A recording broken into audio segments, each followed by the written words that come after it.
ഇത്രയും കാലം ഒരമ്മയുടെ സ്ഥാനത്ത് നിന്ന് എന്നെ വളർത്തിയത് എൻ്റെ 32-ാം വയസ്സിൽ ഞാനൊരു അനാഥനാണെന്ന് വെളിപ്പെടുത്താൻ വേണ്ടിയായിരുന്നു.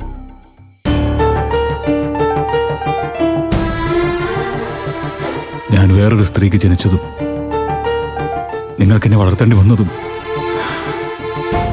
എന്റെ തെറ്റുകൊണ്ടൊന്നും അല്ലല്ലോ. ആരോ ചെയ്ത തെറ്റിന് എന്നെ ഇപ്പൊ ശിക്ഷിക്കുന്നതിന് പകരം അന്നേ നിങ്ങൾ എന്നെ ഉപേക്ഷിക്കണമായിരുന്നു.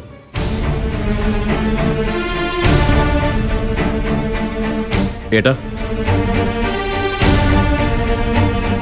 അമ്മയെ മാത്രമേ ഏട്ടനെ നഷ്ടപ്പെട്ടിട്ടുള്ളൂ. ഏട്ടന്റെ കൂടെപ്പിറപ്പുകൾ ഇപ്പോഴും ഏട്ടന്റെ കൂടെ തന്നെ ഉണ്ട്. അതെ ഏട്ടാ, ഏട്ടന്റെ ചോര തന്നെയല്ലേ ഞങ്ങളുടെ. ഞങ്ങൾക്കും അമ്മയെ വേണ്ട, ഏട്ടന് മതി.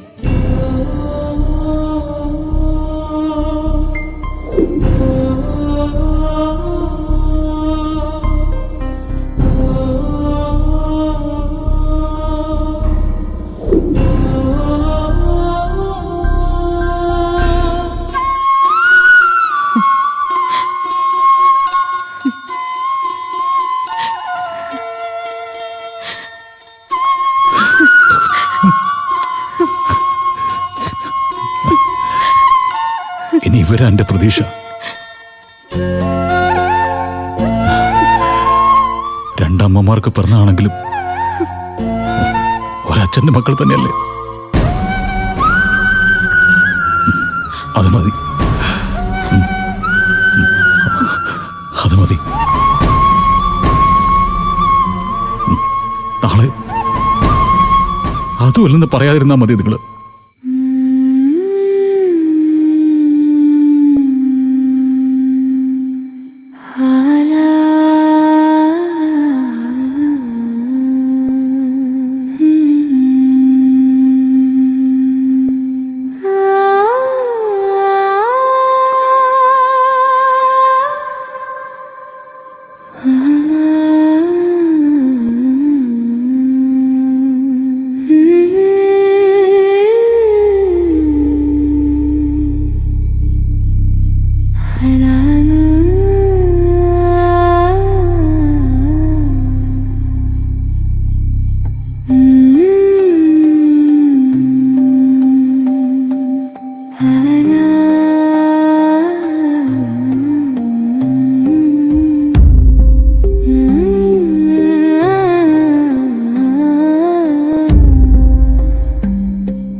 ചുട്ടാ അമ്പട്ടി തൊഴ്.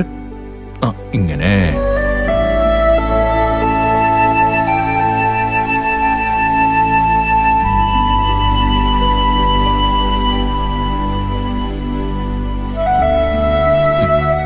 മുന്നോട്ട് നടക്ക്.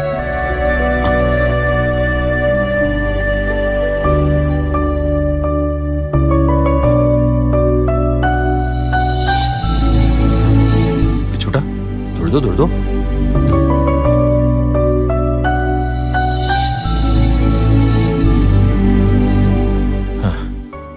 ഞാനിന്നലെ അവിടെ വന്ന് പറഞ്ഞതൊക്കെ അബദ്ധമായോ മോളെ? സുശീല വീണ്ടും നിന്നെയും ഇന്ദ്രനെയും തമ്മിൽ അകറ്റാൻ ശ്രമിക്കുന്നു എന്ന് തോന്നിയപ്പോഴാ അച്ഛൻ അറിഞ്ഞ കാര്യങ്ങളെല്ലാം അവിടെ വന്ന് പറഞ്ഞത്. അതൊക്കെ എനിക്ക് അറിയാം അച്ഛാ. അച്ഛൻ സത്യം വെളിപ്പെടുത്തിയതുകൊണ്ട് ഇന്ദ്രേട്ടന് അധികം അന്വേഷിച്ച് നടക്കേണ്ടി വന്നില്ല. എന്നിട്ടും കുഞ്ഞമ്മയെ കാണാൻ ഞങ്ങൾ പോയിരുന്നു. അവരെല്ലാം പറഞ്ഞല്ലോ അല്ലേ? ഇന്ദ്രേട്ടൻ അമ്മയുടെ മകനല്ലെന്ന കാര്യം മാത്രമേ പറഞ്ഞുള്ളൂ. കൂടുതൽ കാര്യങ്ങളൊന്നും ഇന്ദ്രേട്ടൻ ചോദിക്കാൻ നിന്നില്ല. അത് നന്നായി. തൽക്കാലം ഇന്ദ്രൻ ബാക്കിയുള്ള രഹസ്യങ്ങൾ തേടി പോവാതിരിക്കുന്നത് തന്നെ നല്ലത്. അത് അത് വീണ്ടും മാനസിക പ്രശ്നങ്ങൾ കൂട്ടുകയുള്ളൂ. അമ്മ മാത്രമേ സ്വന്തമല്ലാതെയുള്ളൂ. തന്റെയും കൂടപ്പുറപ്പുകളുടെ അച്ഛൻ ഒരാൾ തന്നെ ആയിരിക്കും എന്നുള്ള വിശ്വാസത്തിലെ ഇപ്പൊ ഇന്ദ്രേട്ടൻ. അതൊക്കെ ഇനി പറയേണ്ടത് സുശീലയല്ലേ മോളെ? അവളുടെ ഭർത്താവ് ഇപ്പൊ ജീവിച്ചിരിപ്പുണ്ടോ അതോ മരിച്ചോ? മരിച്ചിട്ടില്ലെന്നാ തോന്നുന്നത്. കുടുംബം ഉപേക്ഷിച്ച് എങ്ങോട്ടോ പോയെന്നാ ഭാനുമയൊക്കെ പറയുന്ന കേട്ട്. ആ, അതൊക്കെ ഇനി ഓരോന്നോരോന്നായി പുറത്തു വരുമായിരിക്കും. എല്ലാ മക്കൾക്കും തന്നെ പ്രസവിച്ച അമ്മ ആരാണെന്നറിയാനുള്ള ആഗ്രഹം ഉണ്ടായിരിക്കും. അതറിയണമെന്നുണ്ടെങ്കിൽ ഇന്ദ്രൻ ആദ്യം അവന്റെ അച്ഛനെ കണ്ടെത്തിയേ പറ്റൂ. അതല്ലാതെ മറ്റൊരു മാർഗമുണ്ടെന്ന് എനിക്ക് തോന്നുന്നില്ല. അച്ഛൻ പറയുന്നത് ശരിയല്ലേ? അച്ഛാ, ഇന്ദ്രേട്ടന്റെ ഇഷ്ടം പോലെ ചെയ്യട്ടെ. ഞാനൊന്നും പറയില്ല. ഇന്ദ്രേട്ടന്റെ കൂടെ നിൽക്കും. അത് മതി. ഇന്ദ്രന്റെ മനസ്സൊന്ന് നേരെയാകുന്നതുവരെ നീ അവന്റെ കൂടെ തന്നെ ഉണ്ടാവണം മോളെ. അത് ഞാൻ നോക്കിക്കോളാം അച്ഛാ. അച്ഛൻ ഇന്ന് പഞ്ചരത്നത്തിലേക്ക് തിരിച്ചു പോവോ? പോണം. ഞാൻ മഞ്ചാടിയെ കോളേജിൽ കൊണ്ടുവിടാൻ വന്നതാ. അവള് വിഷുവിന് ഇത്തവണ വീട്ടിലുണ്ടാവില്ല. അവരുടെ സ്റ്റഡി ടൂർ നടക്കുക. ഓ, വിഷു ദിവസമെങ്കിലും രഘുവേട്ടനെ പഞ്ചരത്നത്തിലേക്ക് തിരിച്ചു കൊണ്ടുവരാൻ നോക്കണം. അവൻ വരും, നിങ്ങളും വരണം. അതിനൊരു മുടക്കം വരുത്തരുത്. ഇന്ദ്രനെ എങ്ങനെയെങ്കിലും നീയായിട്ട് കൊണ്ടുവരണം മോളെ. അവന്റെ മനസ്സിന് അതൊരു ആശ്വാസമായിരിക്കും. ശരി അച്ഛാ, ഞാൻ ഇന്ദ്രേട്ടനുമായിട്ട് വരാം.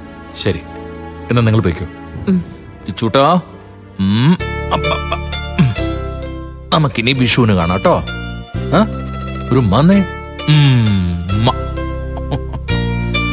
ശരി മോളെ. അച്ഛൻ രഘുവേട്ടനെയൊക്കെ കണ്ടിട്ടല്ലേ പോവൂ? അതത്രേ ഉള്ളൂ. മോള് ചെല്ല്. ശരി. ശരി.